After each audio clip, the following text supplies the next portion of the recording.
"Hey, Anna," the boy said. "Otto, you got a camera?" Yes, it was a gift."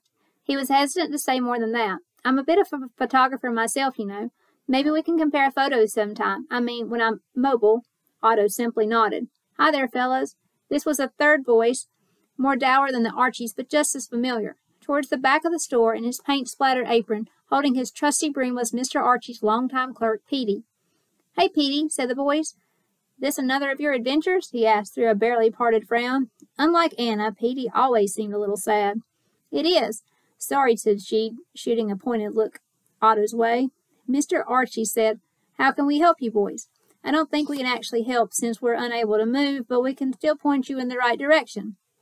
"Thank you, sir." Otto consulted his notes. "We need—" As he rattled off the items on his list, Mr. Archie yelled directions that had the boys running all over like a scavenger hunt.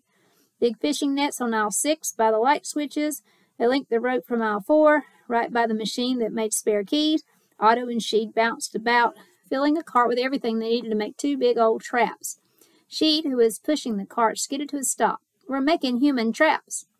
"Yeah?" He looked over their supplies, and they were good human trap-making supplies, but the way Mr. Flux twisted and stretched when he was fighting the stranger, that seemed human to you? No, it did not. Otto knew what Sheed was getting at. The human trap might not work, Sheed finished. That was a problem. Before Otto could consult his pad for a possible solution, a mighty racket sounded outside. "What now?" Sheed asked. Otto had no clue, and that startled him.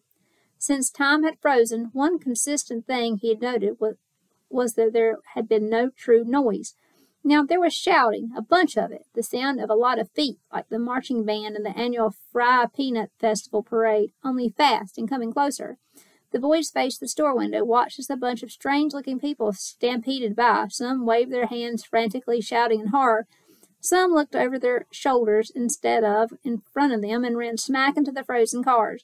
They rebounded off, adjusted their course, and kept going. There were men and women and people who seemed the height of little kids, but had flat, stubby heads and wore pastel suits in various colors, so they looked like short, running sticks of chalk. Some of the odd people were in rumpled pajamas with matching floppy hats. Some were in suspenders, neckties, and football pads. One particularly creepy lady had dingy dark hair and sharp bangs, and instead of running appeared to be riding a bed of fog that zoomed around all the others like a hoverboard. The only thing all of them seemed to have in common was fear. Who were they? Why weren't they stuck in time like everyone else? What were they so scared of? The sprinting crowd thinned, then passed completely. There was a moment of silence before the ground started shaking again. This tremor was more extreme, caused by something bigger than a strange stampede, something that had frightened all those people, something that was coming towards the store. "Boys," Mr. Archie said in a slight crack in his voice, "that don't sound good." Mr. Archie's neck was turned so he could not see the window, could not see what the boys saw beyond it. Mr. Archie was lucky. "Otto," said she. "She," said Otto. That's all they had said. The giant furry leg dropped slowly into view, as thick as an elephant's.